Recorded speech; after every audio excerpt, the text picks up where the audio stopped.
تربیتی نشست میں ہمیں بیٹھنے کا اور علم دین حاصل کرنے کا، ادب کی دولت حاصل کرنے کا موقع نصیب ہو رہا ہے۔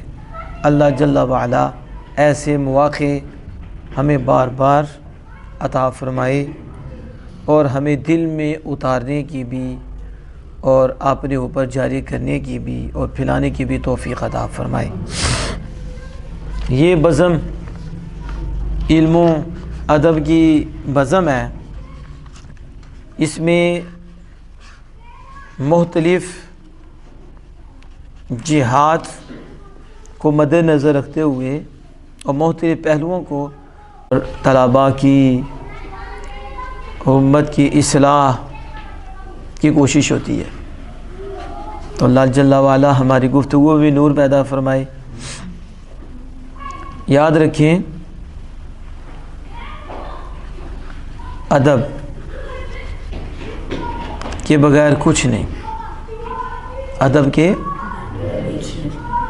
اگر آپ مجھے پوچھیں کہ ایمان کیا ہے، ایمان تو میں کہوں گا سارے کا سارا ادب ہے۔ کیا ہے؟ الایمان کلہ ادب، ایمان یا ادب نہیں وہ بے ایمان ہے۔ وہ کیا ہے؟ ادب کے درجے ہیں، ادب کے پھر وہ آگے چلتی ہیں نا۔ لیکن جس کے پاس ایمان نہ ہو وہ ادب با ادب کہاں سے ہوگا؟ وہ بے ایمان ہی ہوگا نا۔ پھر اس کے اندر کوتاہیاں کر کے ہمارے اندر بے ایمان اسے بھی بولتے ہیں جو فراڈیا ہوتا ہے، اسے کامل مومن نہیں ہوتا، ناقص ہوتا ہے، گناہ گار ہوتا ہے، بدکار ہوتا ہے، امانت نہیں دیتا، خیانت کرتا ہے۔ کیا کرتا ہے؟ وہ ایسے کرے گا، فراڈ کرے گا، دھوکے دے گا، تو اسے بھی کہ کہتے ہیں اسے ادب نہیں ہے، اسے حیا نہیں ہے، اسے وہ بھی ہے۔ لیکن الایمان کلہ ادب، جہاں ایمان ہوتا ہے وہاں ادب ہوتا ہے۔ تو ایمان بڑھتا جائے ادب بڑھتا جاتا ہے۔ ادب، ایمان یعنی یقین، کیا ہے؟ یقین پختہ ہوتا جائے، یقین پختہ ہوتا جائے اور یقین بڑھتا جائے۔ تو یقین کی پختگی، یقین کی زیادتی، اس سے ادب بڑھتا ہے، اس سے ادب بڑھتا ہے۔ علم آتا ہے، روشنی ملتی ہے تو بندہ عمل کرتا ہے۔ کیا کرتا ہے؟ میں نے یہ بھی کرنا ہے، میں نے یہ بھی کرنا ہے، یہ بھی اس سے یہ بھی ادب ہے، یہ بھی ادب، یہ بھی ادب ہے۔ لیکن ایک وقت آتا ہے، ایک ایسی دولت سے ملتی ہے وہ خود ادب سکھا دیتی ہے۔ وہ عشق مصطفیٰ ہے، وہ اسے بیٹھنے کے ڈنگ بھی آتے ہیں، کہاں جانا ہے کہاں نہیں جانا، اب وہ عشق سکھا رہا ہوتا ہے۔ کیا؟ اور وہ اس کا رہنما اور راہبر بن جاتا ہے، رہنما۔ آج مسجد کے ادب کے متعلق کچھ چیزیں جو ہیں وہ سنیں گے اور پھر کوشش کریں گے کہ جو ہم میں کوتاہیاں ہم اس کو دور کریں، ہم اس کو اور اللہ کے گھر کا ادب کریں۔ کیا کریں؟ میں اب پاکستان کی بات کر رہا ہوں، کس کی؟ وہ اگر اب ممالک جو پاکستان سے علاوہ، ہندوستان کے علاوہ ہیں، آپ وہاں جا کر دیکھیں، وہاں تو قرآن کا ادب نہیں ہے۔ وہاں تو مسجدوں میں پاؤں پھیلا کر بیٹھے ہوئے ہیں۔ کیسے؟ آپ انہیں کیا بھی نہیں سکتے، ان کی تربیت ہی ایسی ہے، وہ جس ماحول میں رہ رہے ہیں، کفرستان میں رہ رہی ہیں، کافروں کے ماحول میں رہ رہی ہیں، انہیں مسجد کا ادب کس نے سکھایا؟ پینٹیں انہوں نے کسی ہوئی ہیں ٹکا کے، اور وہ کبھی ادھر پاؤں کریں گے، کبھی ادھر پاؤں کریں گے، قبلے کی طرف پاؤں کر دیں گے، ٹھیک ہے، کبھی ادھر ٹیک لگا لیں گے، چھوٹے نہیں بڑے بھی۔ کون؟ بڑے۔ لیکن اللہ کا فضل ہے کہ پاکستان میں ابھی بھی اللہ کا اتنا فضل اور کرم ہے کہ مساجد میں جو سمجھتے ہیں وہ ایسا کام نہیں کرتے۔ وہ ایسا ہمارے ہاں بیان بھی سنتے ہیں تو اکثر جو ہے متوجہ ہوتی ہیں اور بعد ہو کے بیٹھتی ہیں، اور وہاں جا کے دیکھو کہ کرسی پہ کوئی ادھر جڑا ہوگا، مسجد میں کوئی ادھر ہوگا، کوئی ادھر ہوگا، کیا حالات بنے۔ تو یہ ادب نہیں ہے، اور انہیں پتہ نہیں کہ ایسا کرنے سے کتنا نقصان ہوتا ہے، کتنے مسائل بنتے ہیں۔ پہلی بات آپ نے ہمیشہ ذہن میں رکھنی ہے کہ جس چیز کا ادب کیا جاتا ہے، اس کا احترام کیا جاتا ہے، تو کس لیے کیا جاتا ہے؟ اس لیے کیا جاتا ہے کہ اس کا تعلق کسی اعلیٰ شے کے ساتھ ہے۔ کس کے ساتھ ہے؟ اعلیٰ شے کے ساتھ ہے، اس کے ساتھ ہے جو عظمت والی ہے، جو ایسے ہی ہے نا، بتاؤ ایسے نہیں؟ آپ قرآن پاک کے اس ٹائٹل کو چومتے ہو تو کیوں چومتے ہو؟ یہ گدھا تو آپ کو بڑی جگہوں سے مل جائے گا، ٹھیک ہے نا، ایسے اس سے خوبصورت یہ پیپر مل جائیں گے، لیکن چومتے کیوں ہو؟ بتاؤ، ان کو نہیں چومتے، چومتے ہو تو اسے کیوں چومتے ہو؟ بولو، روزہ تو نہیں رکھا تھا، ان جتنے ٹیں ٹیں کرتے ہیں، بولو۔ قرآن پاک سے اس کا تعلق ہو گیا، کس سے؟ اب میں مثال دیتا ہوں آپ کو، تو میری مثالیں ایسی ہوتی ہیں، میری مثالیں ایسی ہوتی ہیں۔ اب ایک بندہ گدھے کے بعد بیٹھتا ہے، جس کے بعد گدھا اس کا یار ہو گیا، گدھا آپ اس کو سلامیہ کرو گے، آپ اس کی فوٹو اپنے ساتھ لگاؤ گے کہ یہ میرا وہ یار ہے جس کا یار گدھا ہے، میں اس کی عزت کرتا ہوں، احترام کرتا ہوں، ہاتھ چومتا ہوں، پاؤں چومتا ہوں، بڑے ہی عظمت والا ہے۔ کیوں؟ اس لیے کہ اس کا یار گدھا ہے۔ اس کا کرو گے؟ نہیں نا کرو گے۔ کیوں؟ اس کی نسبت ادنا سے ہو گئی ہے۔ کس سے ہو گئی ہے؟ گدھے سے ہو گئی ہے۔ تو جب گدھے سے نسبت ہو تو پھر دیکھا جاتا ہے گدھا عظمت والا ہے؟ نہیں، تو پھر اس کی عظمت بھی نہیں، اس کی بھی عظمت نہیں۔ تو اگر اس کا تعلق شیر سے ہو جائے، اس کا تو شیر کی کوئی بات تو ہے نا، شیر کی بات تو ہے نا، تو پھر کوئی اس کی بات ہوگی۔ اس تعلق دیکھا جاتا ہے۔ کیا؟ ہم گدھے کو نہیں دیکھتے، ہم خدا تعالی کے کلام کو دیکھتے ہیں۔ ہم کس کو دیکھتے ہیں؟ یا اہل سنت ہیں، اہل سنت کاغذ نہیں دیکھتے، اہل سنت کاغذ کے ساتھ جس کا تعلق ہے اور کاغذ کے اوپر جو لکھا ہے اسے دیکھتے ہیں۔ اس لیے دوسرے کاغذ کی وہ عزت، وہ عظمت نہیں، کہ وہ عام کاپیوں پہ بھی لکھے ہوتے ہیں، لیکن وہ عظمت نہیں ہے، وہ عزت نہیں ہے جو قرآن کے کاغذ کی ہے، قرآن کے، اور جو قرآن کے گتے کی ہے۔ کیوں؟ کیونکہ اس کاغذ پہ قرآن ہے، اور اب نسبت قرآن سے ہے، اس گتے کی بھی نسبت قرآن سے ہو گئی ہے، اس لیے چومتے بھی ہیں، ماتھے پہ بھی لگاتے ہیں، اور بے وضو ہاتھ بھی نہیں لگاتے۔ کیوں؟ کہا خود تو اس میں وہ کمال نہیں تھا، لیکن عظمت والے کے ساتھ لگا ہے، عظمت والا ہی ہو گیا ہے۔ کیا ہو گیا؟ اس کو ہم عربی میں، اس کو جو طلبہ پڑھتے ہیں کتابیں، یہ ان کے لیے سبق ہے، عربی میں ہم اس کو اضافت تشریفی کہتے ہیں۔ کیا کہتے ہیں؟ شاید آپ نہیں سمجھے۔ مثلاً وہ کہتا ہے میرے چٹے کتے کے ساتھ تعلق ہے، ٹھیک ہے، کس کی؟ یعنی یہ کہہ سکتے ہیں آپ مثالیں دینے کے لیے، کیا حقیقت نہیں سمجھے، مثال دینی ہوتی ہے نا، کیا دینی ہے؟ آپ کا کتے بھی رکھے ہوئے ہیں نا، ایک تو خود بندہ کتا بن جاتا ہے، کتا رکھا ہوتا ہے، بد اخلاق کیا ہے، اور ساتھ جو ہے نا وہ پھر ہر ایک کو کاٹتا ہے، تو ایک پٹے والا بھی رکھا ہوتا ہے جو رکھنا جائز نہیں، یہ شوقیہ رکھتے ہیں، شوقیہ، تو وہ پتہ کیا کہتا ہے؟ میرا کتا۔ کیا کہتا ہے؟ تو آپ کیا کہتے ہیں؟ بڑی عزت ہے، اس کا کتا ہے، اس کی نسبت کتے سے ہو گئی ہے، اس کی، وہ کہہ رہا ہے میرا کتا ہے، تو کتے کی نسبت اس سے ہو گئی ہے، تو کتے کو عظمت مل گئی ہے۔ ہاں، یہ کتا کسی ولی کا ہو تو عظمت والا ہو جاتا ہے، اور کسی ولی کے در کا ہو تو عظمت والا ہو جاتا ہے۔ کتا در حبیب کا ہو جائے تو وہ عام نہیں رہتا، وہ بھی خاص ہو جاتا ہے، اس کی نسبت بھی اسے اعلیٰ کر دیتی ہے۔ کیا کر دیتی ہے؟ تو اس سے در سے سگ سے ہے مجھ کو نسبت، در سے تو غوث پاک کے در کی نسبت تو غوث پاک سے، لیکن اس سے کتے کی نسبت ہے، اعلیٰ حضرت کہتے ہیں مجھے اس کتے سے نسبت ہے، کیونکہ غوث پاک کے در کا کتا ہے۔ کس کا؟ غوث پاک کے در کا۔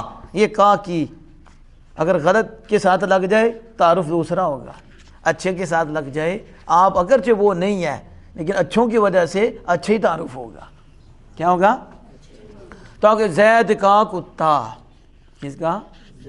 شان والا ہے، ٹھیک ہے، کتے کے ساتھ تعارف ہوا اس کا۔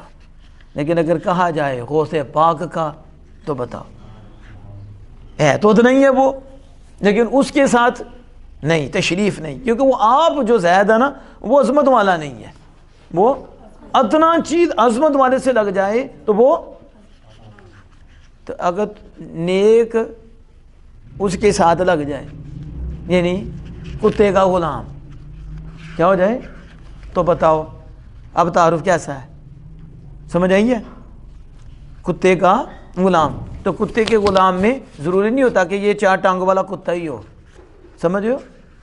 مشابہت ہوتی ہے، تشبیہ ہوتی ہیں، اعلیٰ ہو جائے گا۔ پہلے اچھا تھا پھر اس کے ساتھ ہوا منسوب برے کے ساتھ ہوا تو برے ہی، کیا؟ تو جب نیک کے ساتھ ہوا تو اچھا۔ یعنی الغرض اہل سنت و جماعت میں اللہ کے فضل و کرم سے نسبت کو دیکھ کر سلام کی جاتی ہے، کس کو؟ اور یہ ہمیں ملا ہے آمینہ کے لال کے تھرو، آمینہ کے، اب وقت نہیں، میں تو تربیت کے لیے چند جملے کہنے لگا۔ اب دیکھو یہ گھر کس کی ہیں؟ بولو، ساری کائنات کس کی ہے؟ زمین و آسمان کا مالک کون ہے؟ اللہ کا ہے نا۔ اللہ رہنے سے پاک ہے، اللہ ایسا ہی ہے نا، وہ خالق کائنات ہے، وہ مالک کائنات ہے، ٹھیک ہے، اور اسی ہی کی عبادت ہے، بس حکم اس کا، حکم اس کا، ایسا ہی ہے نا۔ لیکن وہ فرماتا ہے مسجد میرا گھر ہے، کیا فرماتا ہے؟ بیت اللہ کس کا گھر ہے؟ تو اللہ تو گھر میں رہنے سے پاک ہے، گھر میں، وہ تو حدود سے بھی پاک ہے، وہ مکان سے بھی پاک ہے، وہ تو زمان سے بھی پاک ہے، وہ تو شکل سے بھی پاک ہے، وہ اشکال سے بھی پاک ہے، وہ تو جسم سے بھی پاک ہے، وہ جسم سے بھی، اور وہ مثل سے بھی پاک ہے، اس سے بھی پاک ہے۔ ذہن میں نہیں آتا، بس اتنا آتا ہے کہ وہ ہے، وہ ہے، یہ تو پکی بات ہے نا، وہ ہے، باقی سمجھ میں نہیں آتا، یہی سمجھ میں آتا ہے کہ وہ ہے، وہ سمجھ آ گئی؟ تو اب دیکھو وہ کہتا ہے میرا گھر، مالک کا گھر، گھر تمہارے ہم گھروں میں رہتے ہیں، لیکن اللہ ہوتا ہے میرا گھر بیت اللہ میرا گھر ہے۔ ساری مسجدیں جو نیک بندوں کی ہیں وہ اللہ کا گھر ہیں، کس کی ہیں؟ ہر مسجد بھی اللہ کا گھر نہیں، وہ مسجد اللہ کا گھر ہوتی ہے جس کی بنیاد تقوی پہ رکھی گئی ہے۔ تو اللہ کا گھر، میں آپ سے پوچھتا ہوں اللہ تو نہیں رہتا، پھر اللہ پاک نے مسجدوں کو اپنی طرف منسوب کیوں کیا، اپنی طرف، اور مسجدوں کی نسبت اپنی طرف کیوں کی؟ سوال ہے نا۔ جواب اس لیے کہ اللہ پاک شرف دینا چاہتا ہے، عزت دینا چاہتا ہے، کیا؟ مقام دینا چاہتا ہے کہ میں گھر میں نہیں رہتا، میں پاک ہوں اس سے، لیکن جس کو اپنی طرف منسوب کر لیتا ہوں اسے محبوب کر لیتا ہوں، اسے، سمجھ آئی ہے؟ اس لیے اب عام گھروں کی وہ عزت نہیں ہے، عام گھروں کی جو اللہ کے گھر کی عزت ہے، جو مجھے بتاؤ آپ کے گھروں میں ٹائلیں نہیں لگیں، آپ کے گھروں میں پتھر نہیں لگا ہے نا، گھروں میں قلین بھی ہوں گے، لکڑی کا بڑا اچھا کام بھی ہوا ہوگا، سب کچھ ہے نا، آپ ٹائلوں کو جا کے چومتے ہو، ٹھیک ہے، ہو سا بعد جوتے پہن کے اندر چلے جاؤ، ٹھیک ہے، پسینہ بھی ادھر پھینک دو، ایسا ہوتا ہے نا، پھینکنا تو نہیں چاہیے لیکن پھینک دیتے ہیں، کیوں؟ انہوں پتہ اتنی عزت نہیں، لیکن اللہ کے گھر میں ایسا کرتی ہو تو کیا وہ ٹائل اور کمپنی کی ہے، وہ اور کمپنی کی ہے، اس میں اور مسالہ ہے، اس میں اور مسالہ ہے، ویسے تو مسالے ہم بڑے پسند کرتے ہیں، ٹھیک ہے، اس کی اور رنگت بھی سیم ہو، مٹیریل بھی ایک ہو، کوالٹی بھی ایک ہو، پھر بلکہ کوالٹی میں ہو سکتا وہ آگے ہو، تو اس کا ادب کیوں کر رہے ہو ان ٹائلوں کا؟ مسجد کی دیوار کا ادب کیوں کر رہے ہو؟ مسجد کے مصلے کا کیوں ادب کر رہے ہو؟ حالانکہ وہی کپڑا، وہ سلائیاں، اس سے اچھے مصلے مل جائیں گے، ادب کیوں کر رہے ہو اس کا؟ محراب کا کیوں کر رہے ہو؟ تو آپ کہیں گے ہم کپڑا نہیں دیکھ رہے، ہم قالین نہیں دیکھ رہے، ہم پتھر نہیں دیکھ رہے، ہم ٹائل نہیں دیکھ رہے، ہم خدا کی طرف نسبت دیکھ رہے ہیں۔ ہم کیا دیکھ رہے ہیں؟ یہ ٹائلیں خدا کے گھر کی، یہ پتھر خدا کے گھر کا، یہ مصلی خدا کے گھر کا، اور یہ چپس خدا کے گھر کی، یہ گھڑی خدا کے گھر کی، سمجھ آ رہی ہے؟ یہ چونا خدا کے گھر کا، یعنی یہ خدا کے گھر سے منسوب ہو گیا ہے، اسی لیے محبوب ہو گیا ہے، اسی لیے، اب سمجھ آئی؟ اسی لیے اس کا ادب ہو گیا ہے، اس کا، پھر اس کا ادب ہے، کیا ہوتا ہے؟ مسجد کی ٹائل ٹوٹ جائے نا تو یہ تو نہیں کہتے باہر پھینک دو، گھر کی کہتے ہیں کہ اسے دبا کے رکھو، محفوظ رکھو، پاؤں کے نیچے نہ آئے، اس کا ادب کرنا ہے، ایسا ہوتا ہے؟ ہوتا ہے؟ تو مسجد کی کہتے ہیں مسجد کی ہے، اسے سنبھال کے رکھنا، اسے کسی سائی کو بھی نہیں دینی، کیونکہ برکت والی ہے، اللہ کے گھر سے ادھر تو بندوں کی برکت نہیں مانتے، ادھر تو اینٹ لگ جائے، نسبت ہو جائے تو برکت والی ہو جاتی ہے۔ کیا ہو جاتی ہے؟ برکت والی ہو جاتی ہے کہ نا اب مصلی پھینکنا نہیں ہے، اگرچہ بسیدہ ہو گیا ہے، باہر نہیں پھینکنا، سنبھالنا ہے، پاؤں میں نہ آ جائے، گندی جگہ پہ نہ پڑے۔ کہا آگے بھی تو مصلی ہوتی ہیں نا، جو کہا یہ مصلی مسجد کا ہے، یہ اللہ کے گھر سے لگ گیا ہے، اس کا تعلق اللہ سے گھر کے ساتھ ہو گیا ہے، اس لیے وہ اعلیٰ ہو گیا ہے۔ تو جب تعلق اعلیٰ سے ہو جاتا ہے پھر وہ ادنا بھی اعلیٰ ہو جاتا ہے، اعلیٰ، تب اللہ کا گھر، اللہ کا، تو اب اس سارے گھر کا ادب اس لیے ہوتا ہے، ہر شے کا مسجد کے ساتھ جو متعلق ہے ادب اس لیے ہوتا ہے کہ اللہ کے گھر کی ہے، اللہ کے، بس جس نے یہ سمجھ لیا وہ باادب ہو جاتا ہے۔ یعنی ایک باپ ہے، ایک ماں ہے، اور باقی مومن بھائی بہنیں ہیں، دوسرے بھائیوں سے اس طرح پیش نہیں آتا مومن بھائیوں سے جس طرح ماں باپ سے آتا ہے۔ کیوں؟ کہتا ہے ابا جی ہیں، کیا ہیں؟ اور یہ اماں جی ہیں، اماں میری نسبت ان سے ہے، میں بیٹا ہوں وہ ابا جی ہیں، میں بیٹا ہوں وہ اماں جی ہیں، تو ان کی نسبت سے مجھے مل رہا ہے، یہ میرے ہاں عزت والے ہیں۔ اب نسبت ہوگی ہے نا، بیٹا ہے تو اب جس طرح باپ سے پیش آئے گا دوسروں سے اس طرح پیش نہیں آئے گا، نسبت دیکھ رہا ہے، کیا دیکھ رہا ہے؟ نسبت، تعلق، زید کے ابا جی، عمر کے ابا جی، تو ابا جی محترم ہیں تو پتر جی بھی محترم ہو جائیں گے، اگر باپ جی سمجھے تو، سمجھ آ گئی؟ اس طرح مسجد کو اللہ کا گھر سمجھیں، اللہ کا اپنا گھر نہ سمجھیں، یہ ہے سبق دینے لگا تھا۔ مسجد کو کس کا گھر سمجھیں؟ اللہ کا گھر، تو وہ عظمت والا ہے۔ اب میں یوں کہتا ہوں کہ جب مسجد میں آؤ، مسجد میں آؤ تو گھر تو اللہ کا ہے، تو پھر اللہ ہی کی طرف توجہ فرماؤ، کس کی طرف؟ پھر بے ادبی نہیں ہوگی۔ ہم صرف گھر میں رہ کے شاید نسبت بھول جاتے ہیں کہ کس کا ہے، اسی لیے یہ پھسکا ہے، سمجھ آ گئی ہے؟ نہیں سمجھ آئی؟ اس لیے ٹیک لگاتا ہے، اس لیے چوں چوں ٹوں ٹوں کرتا ہے اللہ کے گھر میں، پھر گھر میں کیا کہتا ہے؟ کتنے سکور ہوئے ہیں؟ کیا ہوئے ہیں؟ 0 ہے، 50 ہوئے ہیں، مر گیا زندہ ہے، تو مسجد میں بھی آگے مرا ہوا ہے، اللہ کے گھر میں تو دنیا کے کتوں کی بات کرتا ہے، ان کی بات کر رہا ہے جن کی وجہ سے کتنے کتنے جوئے کھیلتے ہیں اور کیا حالات بنے ہوئے ہیں، نمازیں جاتی ہیں، لوگ نماز نہیں پڑھتے، میچ میں مصروف رہتے ہیں، وہ تو اللہ کے گھر میں، کہ اللہ کے گھر کا بھی تجھے نہیں پتا، وہ خود جس کے گھر آؤ اسی کی بات کرتی ہیں، یہ تو اللہ کا گھر ہے، ادھر تو دنیاوی مباح گفتگو کی بھی اجازت نہیں ہے، مباح جائز، تو ادھر ناجائز باتیں کاروبار کی شروع کرتے ہیں مسجد کے اندر، اور بچے چگلیاں کرتے ہیں، چھیڑتے ہیں، اس کو چھیڑ، کہاں؟ اللہ کے گھر میں، کس میں؟ نہیں سمجھ آ رہی؟ کیسے سمجھاؤں پھر میں؟ اس کے آگے تو میں سمجھا ہی نہیں سکتا، اللہ کا گھر، کس کا؟ تو اللہ کا ہے تو بس ختم، پھر ادب اللہ کا ہے، ادب کس کا ہے؟ گھر کا ادب اللہ کا ادب ہے، رسول اللہ کا ادب اللہ کا ادب ہے، اللہ کے رسول ہیں، اللہ کے حبیب ہیں، اللہ کے محبوب ہیں، اللہ کے تو جو محبوب سے لگ جائیں وہ بھی اللہ کی محبوب ہے، وہ ہماری بھی محبوب ہے، ہماری بھی۔ تو اس کا ادب کیا؟ اس لیے جب مسجد میں آئیں تو اپنا گھر سمجھ کے نہ آئیں، بلکہ